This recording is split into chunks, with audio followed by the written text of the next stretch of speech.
Olá, telespectador, olá, telespectadora, está no ar mais um programa Santa Casa e você, na edição de hoje, recebemos aqui nos nossos estúdios a médica pediatra, doutora Bruna Giacomelli Moraes, que demorou, mas conseguiu arrumar um horário na agenda para estar aqui no nosso programa, para falar da saúde dos nossos pequenos, das nossas crianças.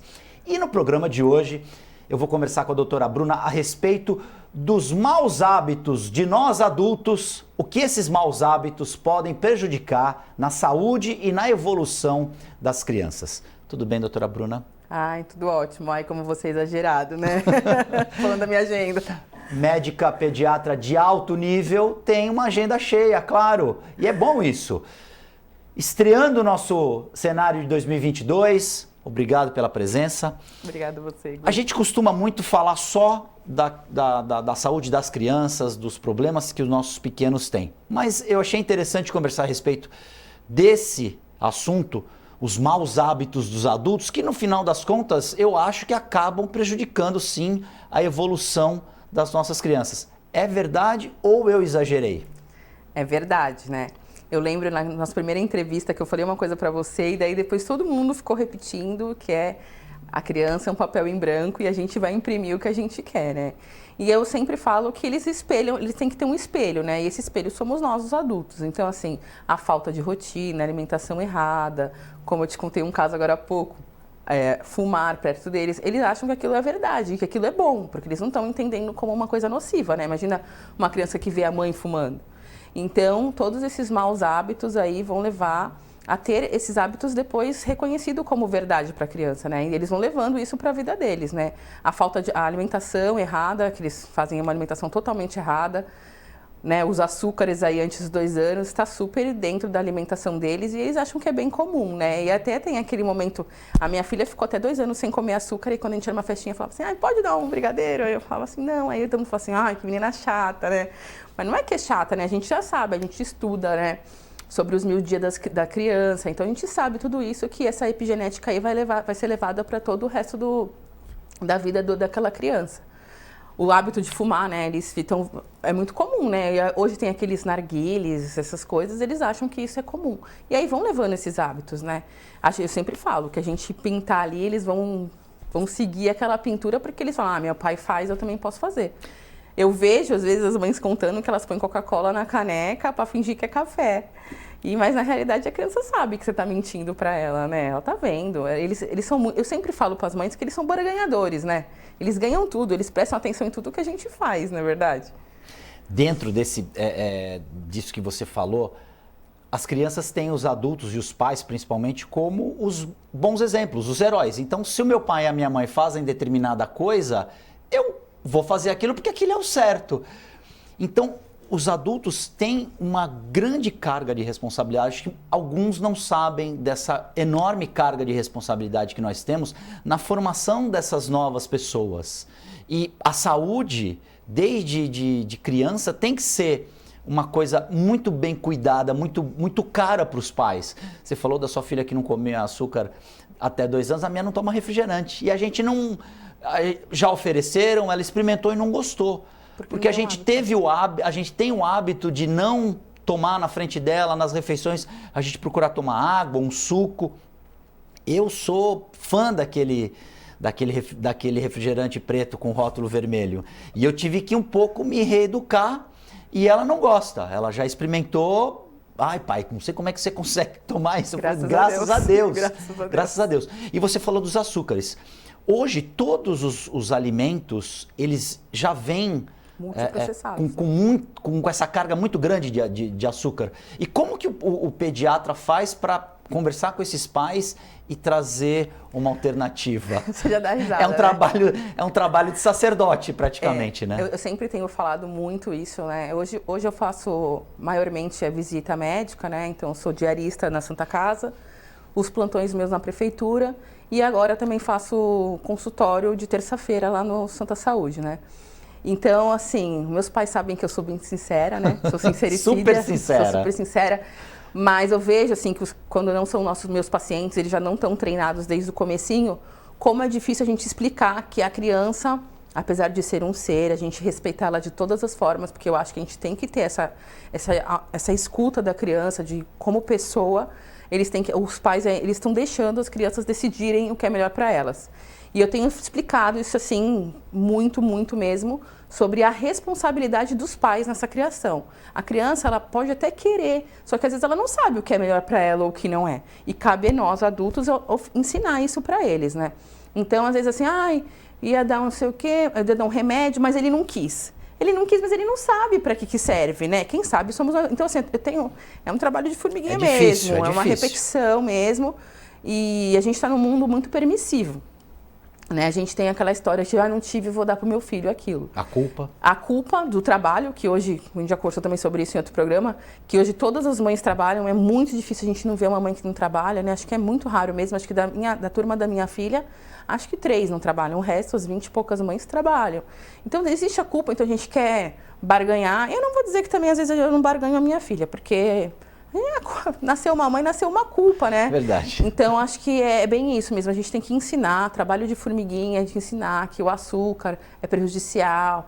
A gente tenta, né? Ali, todos os dias, colocar um pouquinho. Às vezes a gente faz até aulas lá na enfermaria para as mães sobre alimentação, sobre esses maus hábitos. Eu te contei de uma criança hoje, né? Que a mãe estava fumando, a criança estava esperando uma vaga de UTI, a criança estava esperando, a mãe saiu para fumar. E é óbvio que essa nicotina, toma banho, depois a nicotina fica no cílio, no cabelo, e isso a criança tendo contato, ela começa a ter falta de ar. Então tudo isso, e assim, as pessoas acham que isso é normal, né? Você tem um filho asmático e você fuma. E aí depois a criança vai vendo aquilo como comum e vai repetir esse comportamento, né? Você vê que tem estudos que falam que crianças que sofrem agressões físicas repetem agressões depois. Crianças que veem pais fumantes são fumantes depois. Crianças de pais separados têm mais predisposição. Então tudo isso, eu sempre falo, é um papel em branco. O que a gente ensinar como certo vai seguir. Óbvio que tem as suas exceções, mas é o que mais acontece e o mais que a gente vê, né? Eu vou te dar um exemplo bem básico. Ano passado, né, como a gente não morreu de Covid, que eu achava que eu ia morrer, né, linha de frente, né? Sim. Aí eu falei, não, nós vamos entrar numa dieta aqui em casa. E eu notei que, tinha que ser eu. Você que tinha que puxar essa eu falei, dieta. não, nós vamos todo mundo entrar de dieta. E eu mudei a alimentação lá de casa. Todo mundo emagreceu. Porque a gente começou a tirar, até coisas que assim, a gente come muito saudável, mas as quantidades, né? Falava assim, vou comer muita carne, vou comer uma coisa boa. Então a gente foi começando a diminuir. O Antônio emagreceu bastante, a Ana emagreceu 7 quilos. Ela começou a ver que ela não precisava, e a gente vê, eu tava orgulhosa de, assim, a minha atitude como mãe falou, nossa, eu consegui ensinar. E é difícil, né? Porque eu sempre falo, né? Educar dá muito trabalho, né? Dá muito trabalho. E assim, querendo ou não, hoje os pais não querem esse trabalho, às vezes até manda esse trabalho para a escola, que eu sempre falo, né? Eu sempre falo para a professora, olha, me pontue o que você achar, que a gente também tem que ter esse feedback. Acho que é um trabalho em conjunto, né? Essa educação que a gente vai... Em casa e isso. Na escola. Eu não quero terceirizar a educação da minha filha para a escola, eu acho que a educação tem que ser trazida para nós. A escola tem que formar. Tem que formar. Né? A educação vem de casa. Vem de casa. Mas não é assim que né? a gente... Não é verdade. Eu vejo quantas crianças, acho que por mês, acho que eu vejo mais de 350 crianças por mês. Então a gente vê que não é isso. Então a gente está tentando ali fazer um trabalho de formiguinha. Às vezes as pessoas falam, ela é meio intransigente. Não é, porque a gente quer formar grandes cidadãos, né? Querendo ou não, a gente tem que votar que essas crianças que vão ser essas pessoas do futuro, né? É o mini mundo, né? Eu sempre falo, né? Esse mini mundo vai ser os advogados. Treinando para o futuro. Vai ser os advogados, os médicos, os jornalistas, tudo, né? Os dentistas, vão ser tudo eles que vão ser. Então a gente tem que treiná-los para que eles consigam ter bons hábitos, né? Você falou uma coisa que chamou atenção. A sua filha tomou consciência de que não tinha necessidade de se comer tanto. Você aí marcou um ponto. Acho que aí você conseguiu, puxa, eu atingi um objetivo. A conscientização da criança de saber, determinado alimento é gostoso? É. Posso comer? Pode. Muito? Não. Acho que é aí que a gente começa a criar essa consciência e a criança já vai ter esse cuidado e é uma coisa que ela vai assimilar para a vida toda. É por aí? É por aí. Eu sempre falo assim que a gente, como... Eu sempre falo que depois que eu fui mãe, eu sou uma outra pediatra, né? Porque a gente vivencia, né? Hoje eu me coloco muito nas mães que estão com as crianças internadas, porque quando minha filha quebrou o braço, quase que eu morri. Então a gente se sente na pele, a gente sente isso, então a gente quer passar esse... É por isso que a nossa pediatria mudou muito, né? Porque a gente... acolheu como mãe essas crianças, essas mães, né? Então a gente humanizou muito essa pediatria na Santa Casa por essa parte, que nós somos 3 mães, né? Sim. Então... As meninas superpoderosas. Eu sempre falo isso aqui. A gente vai fazer um programa ainda especial com Ana Dib, Bruna Giacomelli Moraes e Heloísa Ventura. Ainda vai sair esse ano. Vai sair. Pra gente falar dessa... Forçar. Então, assim, a gente consegue trazer isso, né? Esses dias as meninas estavam doentes, eu e a Ana Luísa ficamos bem. Então, assim, a gente traz essa mãe para perto da gente, a gente tenta trazer o tempo inteiro essa realidade. E a gente tá tentando construir, colocar uma sementinha, né? Tem muita coisa que acontece que a gente está tentando seguir aí. Mas eu te falei que depois que eu fui mãe, a gente consegue sentir na pele isso e ver que a dificuldade que uma mãe tem quando alguém oferece um doce sem autorização, oferece um açúcar, um refrigerante, né? Outro dia eu estava no shopping e vi um bebezinho, acho que tinha uns 7 meses, com uma madeira de Coca-Cola. Aí eu fico assim, Antônio, eu vou falar, né? O Antônio, não, você não vai... Tem tudo isso, né? E ele falou, não, você não conhece, né?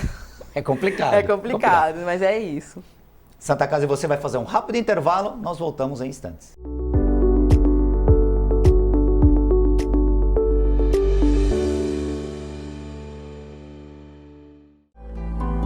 A vida é vulnerável. Por isso protegemos uns aos outros. Proteger é nosso instinto. A vida precisa de cuidados. Cuidados que começam na infância. Alguém para compreender suas necessidades, para te apoiar mesmo quando o desafio é grande. Todos precisamos de auxílio em algum momento. Alguém para trazer conforto e demonstrar comprometimento com você a qualquer hora ou lugar. Air Liquide Healthcare. Protegemos vidas vulneráveis. A Center Limp Santos é especializada em soluções de higiene pessoal e limpeza profissional, atuando há mais de 37 anos em todo o litoral paulista, com os melhores produtos e marcas do mercado mundial, atendendo os setores de saúde, indústrias, hotelaria, escritórios, educação, entre outros, com o objetivo de atender o mercado de forma proativa e entregar uma solução completa em higiene pessoal e limpeza profissional. A Center Limp Santos conta com um time de profissionais altamente capacitados, apresentando o melhor e mais completo sistema de custo-benefício do mercado. Center Limp Santos, mudando a cultura, simplificando a limpeza. Já notou como as coisas passam rápido demais? E tudo bem, afinal evoluir é viver. E viver é ter saúde para sua família e amigos.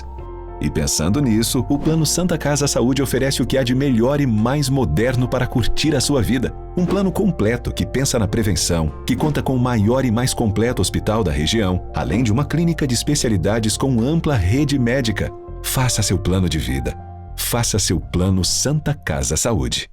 É comum pensar em doação de sangue apenas em momentos críticos, quando a necessidade é sentida por amigos ou familiares. E se você precisasse de sangue? Uma única doação pode salvar vidas e um simples gesto pode gerar milhões de sorrisos. Então, por que não transformar esse gesto em um hábito?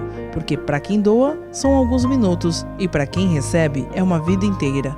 Procure o Banco de Sangue da Santa Casa de Santos e seja um doador. Doe sangue, doe vida, doe amor. Apoio Biomega. A Santa Casa de Santos inaugurou as novas instalações do Complexo de Radioterapia, o maior da Baixada Santista. São mais de 1.500 metros quadrados de área totalmente dedicada ao atendimento de pacientes oncológicos e familiares, com acesso exclusivo pela Avenida Francisco Manuel e todo o conforto e atenção essenciais para a especialidade. O espaço conta com estacionamento privativo, salas acolhedoras, serviço de tomografia exclusivo e o principal destaque do complexo, o acelerador linear Halcyon, que dispõe de extrema precisão para o tratamento contra o câncer e é um dos mais modernos do mercado mundial. Com o início do funcionamento do novo complexo de radioterapia, a Santa Casa de Santos amplia a capacidade de atendimento oncológico, oferecendo o melhor tratamento da região. Santa Casa de Santos, a melhor e mais completa. A Ativa Saúde é uma corretora conceito em administração de benefícios. Tem a missão de trazer as melhores soluções nos segmentos de saúde, seguros e benefícios em produtos individuais, familiares e empresariais, prestando o melhor atendimento, com transparência, respeito, dedicação e humanização. Avenida Senador Feijó, 686, loja 112 no Térreo. Telefone 3232-1666. WhatsApp 99121-9947. Ou pelas nossas redes sociais. Ativa Saúde.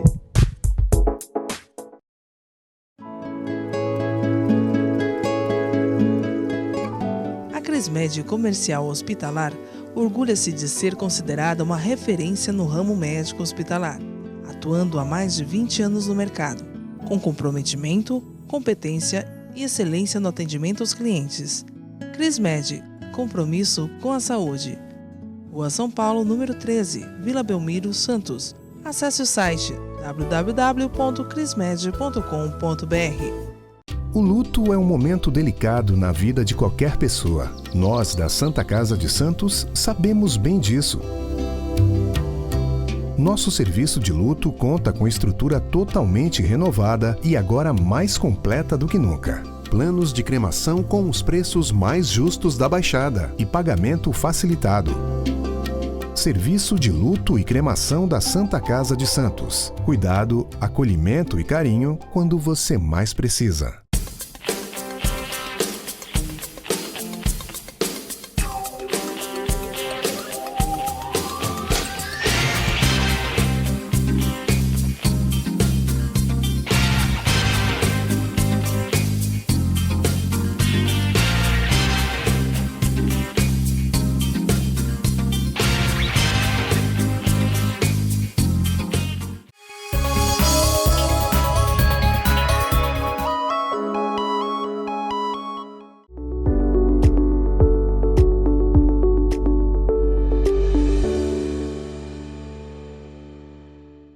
Santa Casa e Você já está de volta. Na edição de hoje, recebemos a médica pediatra, a doutora Bruna Giacomelli Moraes, que está falando para a gente a respeito da importância de bons hábitos para os adultos, para que possamos dar bons exemplos para as crianças, para que as nossas crianças cresçam saudáveis.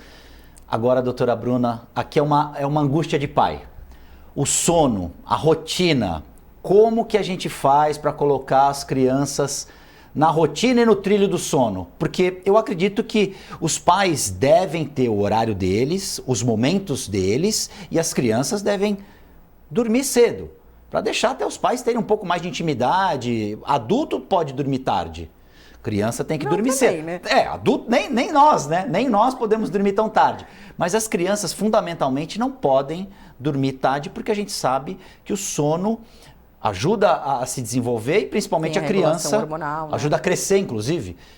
Como é que a gente faz para dissociar, para dividir o sono das crianças do sono dos pais? É bem complexo sobre isso, né? Hoje a gente tem uma vida muito corrida, então o que eu mais tenho reparado é que as crianças não têm hora para nada, nem para comer, nem para dormir, nem para nada.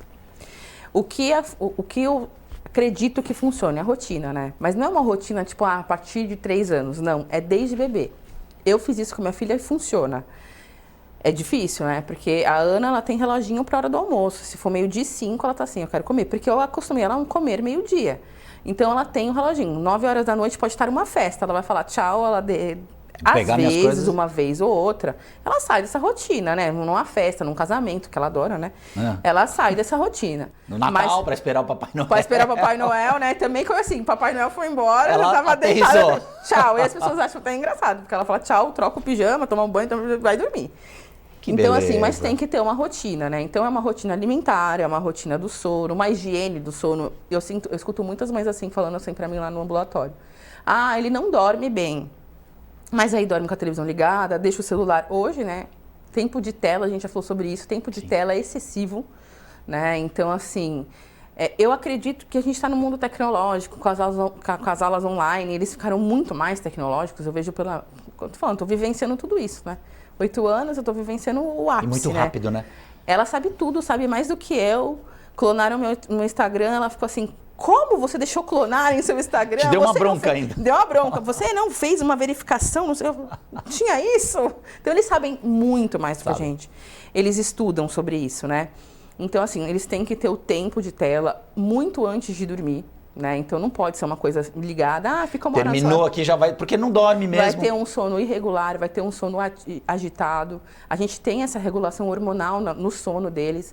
Então, eles têm que ter uma rotina. Então, vamos lá, o café da manhã em tal hora, o almoço em tal hora, que você vai para a escola em tal hora.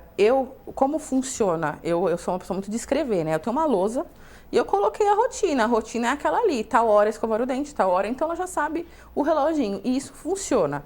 As pessoas, eu sempre falo, né? É difícil, pra gente é difícil viver na bagunça, você imagina pra uma criança viver na bagunça. A gente se perde. Eu vejo que minha vida, eu não fui criada com rotina, então eu me perdia muito mais. Quando eu comecei a me colocar na rotina, eu comecei a ver como a gente fica mais produtivo, tanto o adulto quanto a criança. Igual você falou assim, os adultos podem dormir mais tarde. Eu não acredito nisso também. Eu acredito que acho assim, a gente tem que descobrir o tempo do nosso sono. A criança não, ela tem que fazer 8 horas de sono, mas nós, adultos, a gente pode ver o tempo, quanto tempo a gente fica bem. Então, às 6 horas, 8 horas, mas a criança tem que dormir 8 horas. Então, vamos supor, você faz aí das 10 até tal hora, ficou bom para você? Ótimo. Mas eu acho que até o adulto também tem o seu horário. É que hoje, eu vejo que a gente tem muita atividade, né? O adulto tem muita. Então, você tem que estudar, você tem que malhar, você tem que fazer terapia, você tem que dar conta da casa, você tem que dar conta do filho, dar conta do marido, é muita coisa. Mas eu acredito que se você colocar, primeiro a gente tem que se organizar o adulto, né, colocar nessa rotina para depois a gente pôr a criança na rotina desde bebê, desde neném. E você vai ver como funciona e como eles ficam mentalmente higienizados. E como isso pega, né? Como eles assimilam isso e levam para a vida. Eu vejo por causa que a minha é muito organizada depois. Eu até brinco lá em casa e falo, nossa, é mais organizada do que eu. Porque ela tem o horário dela de acordar. Às vezes eu gosto de dormir um pouquinho mais, não dá, ela já está acordada. Então é o horário dela acordar, o horário dela comer. Eu chego às vezes 1h30 para almoçar. E vou almoçar sozinha, já sei. Se eu não chegar meio-dia, 5, já ela almoçou. Almoça na frente. Ela almoça na frente, porque ela já tem a rotina dela mesmo, da escola, de tudo, ela já tem a rotina. Mas existem as crianças que também não são assim, né? Que a gente tem que ficar segurando e dar um pouquinho mais de trabalho, né?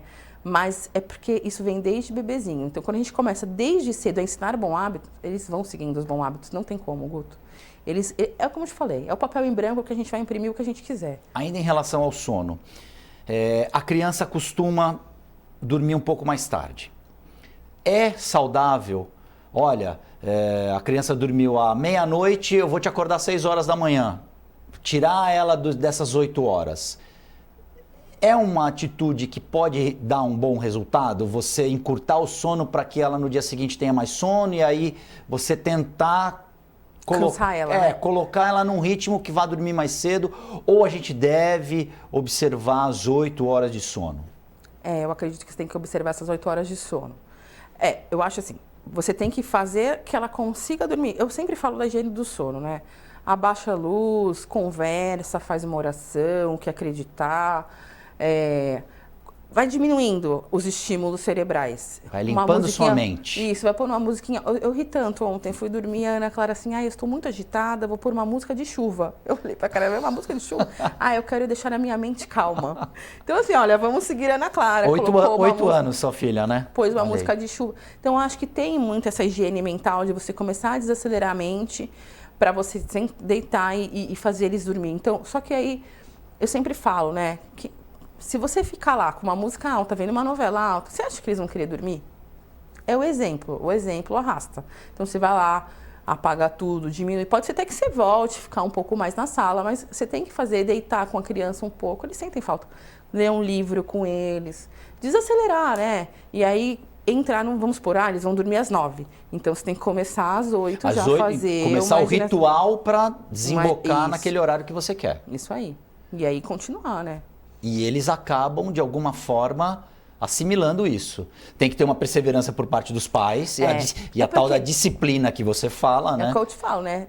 Educar não adianta, dá muito trabalho. Eu acho que de toda a minha vida, assim, o que mais me dá trabalho é ser mãe. É o que eu mais gosto de fazer da vida, é ser mãe, mas é o que mais me dá trabalho. Porque não tem jeito, né? Você tem que educar uma outra pessoa. E assim, outra pessoa que não tem os mesmos sentimentos que você, né? Pode estar próximo.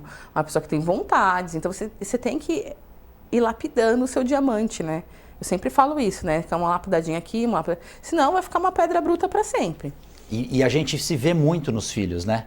Eu corrijo meus erros, Ana Clara. Então, às vezes eu me vejo ali numa situação que, puxa, quando eu era da idade dela, deixa eu lembrar, eu também era assim, então a gente meio que puxa um pouco o freio. As perguntas que ela me faz são engraçadas. E você tenta, de alguma forma, filha, mas não é assim, mas vai por ali. É difícil isso. Tem que respeitá-los. E aí, eles são seres únicos, não tem jeito. Cada um é diferente do outro, mas a gente tem que respeitá-los, sempre trazer a verdade e trazendo, assim, ganhando a confiança deles, entendeu? Não adianta dizer não. Você tem que, ainda mais hoje as crianças não aceitam. Porque não é resposta? Não é resposta, elas já me dão essa, não é resposta. A minha já fala isso pra mim direto. Então eu já dou uma explicação. Então assim, olha, não, por que isso? Porque eles têm que aprender por que o não. Sim. Né? O não é educativo, só que a gente tem que ensiná-los por que o não. Até para eles aprenderem também quando forem pais, falarem não, por que falaram não, né? Eu acredito assim, eu acho que a gente pode fazer uma coisa tão linda, né? E as pessoas falam não e vira as costas. Não, eu falo não por causa disso, explico toda a consequência daquilo, né?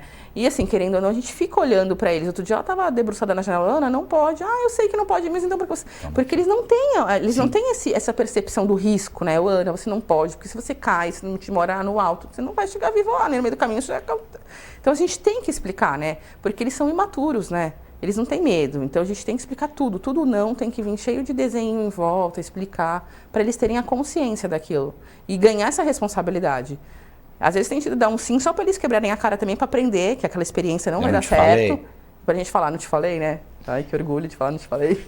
E acredito que isso vá criando uma relação de confiança entre os pais e os filhos, e que eles acreditem que o que a gente está falando para eles naquele momento mais importante, é o mais importante, vai fazer bem para eles. Eu sempre costumo dizer para minha filha, eu já tive a sua idade, então eu já fiz o que você está fazendo e eu vou te explicar por que não pode. A gente também tem essa diretriz de explicar por que não pode. Eu falo para todos os pais que me acompanham, que me conhecem, eles têm que confiar na gente. Sim. Então assim, eles passam comigo e eu falo assim, tia, vai doer? Vai doer. Aí a mãe, mas por que você falou? Porque é verdade, senão eles não vão confiar em mim. Sim, então vai doer? Vai doer. Aí eu falo assim, vai doer assim, um pouquinho, mas vai doer. Então, a gente não tinha tudo de falar mentira. Eles sabem que a gente está mentindo. Da próxima vez não vai confiar em mim. Exatamente. Não vai deixar eu examinar, não vai deixar eu ganhar confiança. Então é isso, a gente tem que respeitá-los e sempre trazer a verdade. Porque com a verdade, eu sempre falo, né? É melhor uma verdade que doa do que uma mentira para te iludir. Eu sempre falo isso para Ana. Ana, eu vou te contar sempre a verdade. Não espera que eu vou te contar a mentira. Porque, querendo ou não, eles são seres individuais que estão entendendo, eles estão crescendo. Aí outro dia, ela contou uma mentira, né? Inocente. Eu falei, Ana, mas sabe por que você não pode mentir?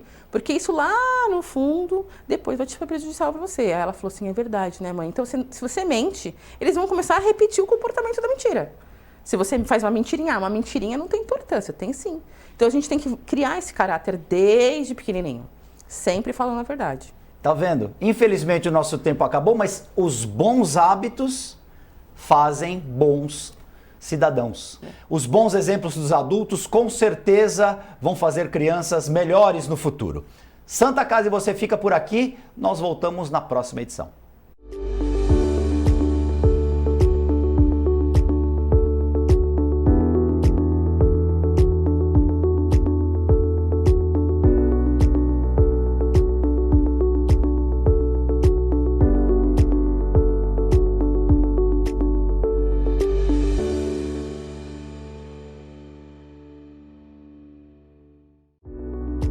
Santa Casa e você. Apoio Center Limp, mudando a cultura, simplificando a limpeza. Sicoob, associado a você.